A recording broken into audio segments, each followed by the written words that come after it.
আর এই মাদ্রাসাকে আল্লাহ তাআলা কবুল করুন। বর্তমানে একজন মহিলা বলেছেন 4 বিয়া জায়েজ নাই, ইসলাম কি বলে? ইসলামে 4 বিয়ে নিয়ে এমন কথা বলেছেন, আমি দায়িত্ববোধের সাথে ফতোয়া দিচ্ছি, এই কথাটা জেনে বুঝে বলার পর তিনি যতক্ষণ তওবা না করবেন ততক্ষণ পর্যন্ত তার ঈমান আছে বলে হুকুম দেওয়া সম্ভবই না। এক এমপি পদপ্রার্থী সম্ভবত কথাটা বলেছেন, যদিও বলার পরে আবার অন্যান্য জোরাতালি দিয়ে ব্যাখ্যা করার চেষ্টা করেছেন। হ্যাঁ, হুবহু বাক্যটা এরকম ছিল না 4 বিয়া জায়েজ নাই, তবে এর চাইতো জঘন্য ছিল। মানে এই বাক্যটা হালকা, 4 বিয়া জায়েজ নাই এটা হালকা, এর চাইতো আমি ওই বাক্য ওই কুফুরগুলা মুখে আনতেও আমার মাঝে মাঝে রুচিতে বাধে, এমন কথা বলেছে। বাস্তবতা হলো ইসলামের কিছু বিধান হলো ফিল্টার, এগুলো দিয়ে ঈমানদার আর কাফের ভালো চেনা যায়। পুরুষের জন্য এরকম কিছু ফিল্টার আছে, নারীর জন্য ফিল্টার আছে। আল্লাহ নবীর একাধিক স্ত্রী ছিল নাকি ছিল না? এই যে নবীর একাধিক স্ত্রী ছিল, এটা নিয়ে নবীর স্ত্রীদের মনেও যে কোনো কষ্ট ছিল না বিষয়টা এমন না। মানুষ হিসাবে কষ্ট আসতেই পারে। আপনি 28 নম্বর পারা সর্বশেষ সূরা তাহরিমের তাফসির আজকে বাসায় গিয়ে খোলেন, দেখবেন নবীর স্ত্রীদের দিলেও সতীনের ব্যাপারে কিছুটা মানুষ হিসাবে কষ্ট যে ছিল কোরআনের তাফসিরের মধ্যে আপনি পেয়ে যাবেন। তাহলে এই জামানায়ও কত কিছুই তো এমন যেটা আমার মেনে নিতে হয়তো কষ্ট হয়, তাও আমি মেনে নেই। কেন? আল্লাহ বলেছেন, ব্যাস। আল্লাহর জন্য আমি আমার স্বার্থ ছাড়তে কেন রাজি হব না? আল্লাহর জন্য আমি ছোট হতে কেন রাজি হব না? খালিদ বিন ওয়ালিদের নাম শুনেছেন? তার চাইতে বড় কোনো সেনাপতির নাম পারলে বলেন আমাকে। ওমর রাদিয়াল্লাহু আনহু চিঠি পাঠালেন, খালিদ আমার এই চিঠি পাওয়া মাত্র তুমি বরখাস্ত, তুমি সেনাপতি থাকতে পারবা না, তবে ভেগে আসার সুযোগ নাই, তুমি সাধারণ সৈনিক হয়ে লড়াই করবা। আমি সেনাপতি দিলাম আরেকজনকে, তুমি তার অধীনে লড়াই করবা। আরে আমারে বললে আমি পারতাম নাকি? আমাকে বললে আমি পারতাম নাকি? আমি বড় নেতা, আমাকে এখন বলছে কর্মী হয়ে কাজ করব, আমারই তো ইজ্জতে লেগে যেত। আমারই তো তখন এটা নিয়ে বিভিন্ন চেয়ার নিয়ে মারপিট হয়, নামকার উপরে নিচে এইটা নিয়ে মারপিট হয়, অথচ খালিদ বিন ওয়ালিদ সুবহানাল্লাহ সুবহানাল্লাহ, আল্লাহ আমাদের কেমন বিনয় দান করুন, তিনি সঙ্গে সঙ্গে চিঠি পেয়ে তিনি সেই দায়িত্ব তাকে বুঝিয়ে দিলেন এবং নিজে গিয়ে সাধারণ সৈনিকের মতো সর্বোচ্চ মেহনত দিয়ে জিহাদের ময়দানে লড়াই চালিয়ে গেলেন। তাহলে ইসলাম তো এটাই। আমার যদি কোনো কিছু মানতে কষ্ট হয় তাও আমি মানবো। কেন? এটা বলেছেন কে? আরে ভাই, নামাজ পড়তেও তো কষ্ট হয়, হয় না? কার নামাজ পড়তে কষ্ট হয় না? কষ্ট হয় বলেই তো সব গুনাহ ছাড়তে কষ্ট হয় না? ফেরেশতাদের চাইতে আমরা আগাবো কিভাবে? এভাবেই আগাবো, কারণ ফেরেশতার তো ওই গুনাহ টানই নাই, গুনাহ করার শক্তিই নাই, তার পেটের চাহিদাও নাই, লজ্জাস্থানের চাহিদাও নাই, চোখের চাহিদাও নাই, আমাদের আছে। তাও আমরা কষ্ট করি, কষ্ট করে ছাড়ি। এজন্যই তো আল্লাহ আমাদের দাম বাড়াচ্ছে। পয়সা হালাল ইনকাম করতে কষ্ট হয় না? আরে হালাল ইনকাম করতে কষ্ট হয় না? কি যে কষ্ট হালাল ইনকামে, এটা শুধু যারা হালাল নিয়ে থাকে তারাই বোঝে, এটা ভাষায় প্রকাশ করা সম্ভব না। তাহলে কষ্ট হলে আমাকে তো মানতে হবে। তো যেই নারী আগামী দিনে সংসদ সদস্য হওয়ার স্বপ্ন দেখছে, যেই দলের হোক যেই মতের হোক, মাথায় রাখবেন দল পরে ইসলাম আগে। আমি এটাই বুঝি, দল পরে ইসলাম আগে। আমাকে কেন এক দলের সবার দায়িত্ব নিতে হবে? সবাইকে জান্নাতে সার্টিফিকেট পেয়ে গেছে, যদি না যায় এখানে যদি জাহান্নামে লোক থাকে, আমি কেন জাহান্নামে লোকের ঠিকাদারি নিয়ে তার উল্টাপাল্টা কথার ব্যাখ্যা দেওয়ার দায়িত্ব নিয়ে নিজেরা জাহান্নামের দিকে ঠেলে দিব? ভুলই। আমার বাপ করলেও ভুল, আমার পীর করলেও ভুল, আমার উস্তাদ করলেও ভুল, আমি নিজে করলেও ভুল। ব্যাস, এটাই তো কথা। আমরা কেউ ভুলের ঊর্ধ্বে না। সুতরাং তিনি দাবি করেছেন ইসলামের 4 বিয়ে নিয়ে এমন কথা বলেছেন, আমি দায়িত্ববোধের সাথে ফতোয়া দিচ্ছি, এই কথাটা জেনে বুঝে বলার পর তিনি যতক্ষণ তওবা না করবেন ততক্ষণ পর্যন্ত তার ঈমান আছে বলে হুকুম দেওয়া সম্ভবই না। কারণ এই কথাটা বলার সময় তিনি পাগল ছিলেন না, এই কথাটা বলার সময় তিনি মাত্রাতিরিক্ত রাগে সেন্স হারিয়ে ফেলার অবস্থায় ছিলেন না। এই কথাটা বলার সময় কেউ তার সামনে বন্দুক ধরে জোর করে আদায় করেছে এমনও কোনো প্রমাণ কেউ দেখাতে পারবে না। তাহলে বললেন কেন? তার মানে এটাই তার ভেতরের কথা। হ্যাঁ, এটা অবশ্যই অজ্ঞতার কারণে। মুসলমান হিসাবে এই সুধারণা রাখলাম আর কি, আমি ব্যক্তিগত মুসলমান হিসাবে, আমরা তো মুসলমান না, তুমি ভালো মানুষ তো আর একজনটা ভালোই মনে করে, তো সুধারণা রাখলাম, অজ্ঞতার কারণে বলেছে। কিন্তু এত হুজুর প্রতিবাদ করার পর অজ্ঞতা দূর হয় না? এতজন ভুল ধরার পর অজ্ঞতা দূর হয় না? যদি তওবা করে আলহামদুলিল্লাহ সুম্মা আলহামদুলিল্লাহ, আমরা দোয়া করবো আল্লাহ আরো মাকাম বাড়ায় দেখ। কিন্তু যদি তওবা না করে আমরা বুঝবো, আর যাই হোক ইসলামের কে নিয়ে যার চুলকানি থাকে তাকে আমরা কিছুতেই নেতা মানতে রাজি না। মুসাইলিমা কাযযাবের নাম শুনেছেন? নিজেকে নবী দাবি করেছিল, নবী, কি নিকৃষ্ট, নিজেকে নবী দাবি করেছে। ওর সঙ্গে এক মহিলা বিয়া বসেছে, ওই মহিলাও নিজের নবী দাবি করেছে বিয়ার আগেই।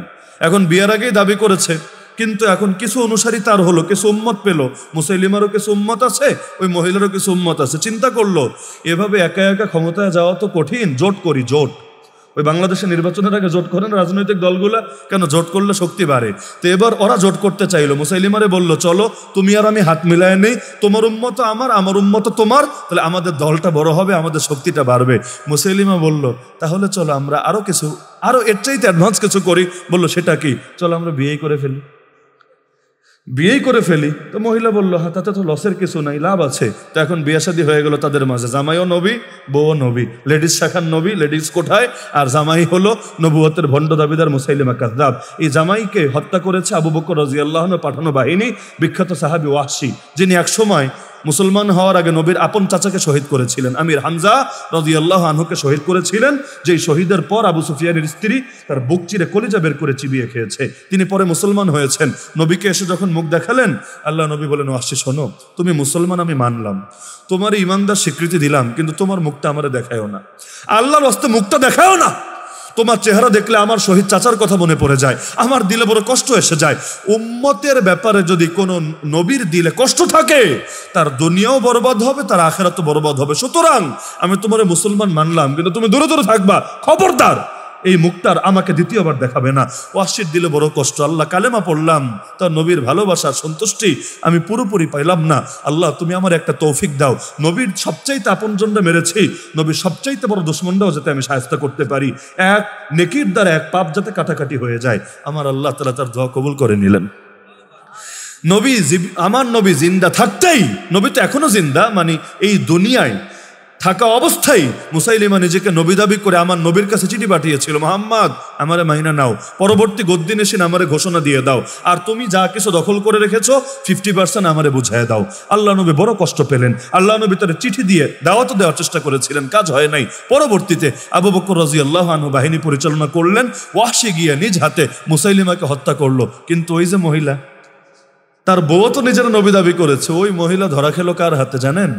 খালেদ বিন ওয়ালিদের হাতে। মানুষ আর পাইল না, গ্রেফতার হইল তো হইল, তাও কার হাতে? খালেদ বিন ওয়ালিদের হাতে। হওয়ার পর খালেদরে চেনে না এমন কে আছে? ভয়ে তার ভেতরে এমন কম্পন ধরেছে, সে বলে ভাই আমারে ছাইরা দেওয়া যায় না, হাজাবে ছাইরা দেওয়া, মুসলমান হয়ে যাও। বলে আশহাদু আল্লা ইলাহা ইল্লাল্লাহ ওয়া আশহাদু আন্না মুহাম্মাদান আবদুহু ওয়া রাসূলুহু। এরপরও তিনি কিছুটা পর্যবেক্ষণে রাখলেন, আসলে মরার ভয়ে পড়লো না দিল থেকেই পড়লো। এক পর্যায়ে বুঝলেন না, সূচনা হয়েছিল ভয় থেকে, কিন্তু আসলে দিলের মধ্যেই বসে গেছে, ভণ্ডামি ছেড়ে দিয়েছে। আর ব্যবসায় যেহেতু ভালো করতে পারে নাই, ওদিকে তার আগানোর আপাতত আর ইচ্ছা নাই। তো এখন এমন ভালো হয়েছে, এক পর্যায়ে তিনি মুক্ত করলেন। কোন কোন ইতিহাসে এমন পাওয়া যায়, সেই নারী এত ভালো মুসলমান হয়ে গেল আলহামদুলিল্লাহ, পরবর্তী জীবনে সে যখন মারা যায়, অনেক সাহাবীরাও তার জানাজায় শরীক হয়েছিল। তওবা করলে কত ভালো হয়ে যেতে পারে মানুষ। এইরকম মহিলাও যদি এত ভালো হয়, ফেরাউনের বউ আসিয়াও যদি ইমানদারদের জন্য মডেল হয়ে যায়, তাহলে এই জামানার কারো ক্ষেত্রে অসম্ভব হবে কেন? সুতরাং মাথায় রাখেন, বাংলাদেশে রাজনীতি করতে চাইলেও ইসলাম নিয়ে উল্টাপাল্টা কথা বললে রাজনীতিতে সুবিধা করতে পারবেন না। এটাই বাস্তবতা। এই দেশের মানুষ সব ব্যাপারে কম্প্রোমাইজ করতে পারে, ইসলামের ব্যাপারে কোনো কম্প্রোমাইজের প্রশ্নই আসে না। যদি ইসলাম নিয়ে ছিনিমিনি খেলেও কেউ পার পেত, শেখ হাসিনা এতদিনও বাংলাদেশের প্রধানমন্ত্রী থাকতো। কিন্তু এই লাইনে কোনো মাফটাফ নাই। সুতরাং আমি অনুরোধ করব, তাকে কথা পৌঁছেই যায়, মিডিয়ার যুগ তো, যেখান থেকে কথা হোক না কেন সব কথা সবার কানে অটোমেটিক পৌঁছে যায়। আমি সিলেটে একবার এক মাহফিলে গেলাম, ওই ইউনিয়নের চেয়ারম্যানের নাম জনাব নুনু মিয়া। এখনো গুগলে সার্চ করলেও দেখবেন, আমি ইউনিয়নের নামটা বলছি না, ওনার নামই হলো নুনু মিয়া। নির্বাচনের সময় সবাই স্লোগানও দেয় নুনু ভাইয়ের পক্ষে, একদম সেই রকম স্লোগান। তো একদিন কাকতালীয়ভাবে ওই নাম নিয়ে বয়ান করতে গেলে, মানে ইসলামে কেমন নাম রাখতে হয় এটা নিয়ে বয়ান করতে গিয়ে ওনার নামে উদাহরণ দিয়েছিলাম, তখনও দেখা হয় নাই। এরপর কাকতালীয়ভাবে ওই এলাকায় আমার মাহফিল, সভাপতি হলো জনাব নুনু মিয়া চেয়ারম্যান সাহেব, এবং যিনি মাহফিলের আয়োজক তিনি হলেন তার আপন চাচাতো ভাই। আমি ওই দিন খাবারও খেয়েছি তাদের বাসায়। এখন যখন আমি এলাকায় গেলাম আর যখন লিফলেটের মধ্যে দেখলাম হায় হায়, এ দেখি ওই নাম, আমাকে ওই যে ওনার চাচাতো ভাই বললো, হুজুর আপনি যেদিন ওয়াজ করেছেন ওই দিনই আমাদের নুনু ভাই আপনার ওয়াজ শুনেছেন। আমি বললাম কি খ্যাপেন ট্যাপে নাই? বললো না খ্যাপে নাই, আসলে এখানে তো নামের পেছনে তার হাত নাই, এগুলো তো বাপ মা নাম রেখেছে, তিনি নিজেও মাঝে মাঝে বিব্রত হন এটার কারণে, খ্যাপেন নাই, তিনি এটা ভালোভাবেই নিয়েছেন। এবং আজকে আপনার মেহমানদারির আয়োজন আয়োজন, তিনি বলেছেন আমাদের ফ্যামিলিতে আমাদের বাসায় যাতে করি, তার পক্ষ থেকে আজকে আপনার মেহমানদারি হবে। তো এ কারণে মিডিয়ার যুক্ত কথা যেখানেই হোক না কেন, এটা যাকে নিয়ে বলা হয় তার কানে পৌঁছে। এজন্য আমার অনুরোধ থাকবে যে কথা যেটা বলেছেন তো বলেছেন, বন্দুকের গুলি আর মুখের কথা একবার বের হলে আর ফেরানো যায় না।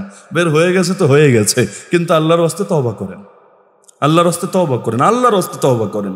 আর তওবা যদি না করেন, এমন শিক্ষা পাবেন এই দুনিয়াতেই, ইনশাআল্লাহ সুম্মা ইনশাআল্লাহ সেদিন বুঝবেন হুজুরদের নসিহতের কি দাম, হুজুরদের পরামর্শের কি দাম।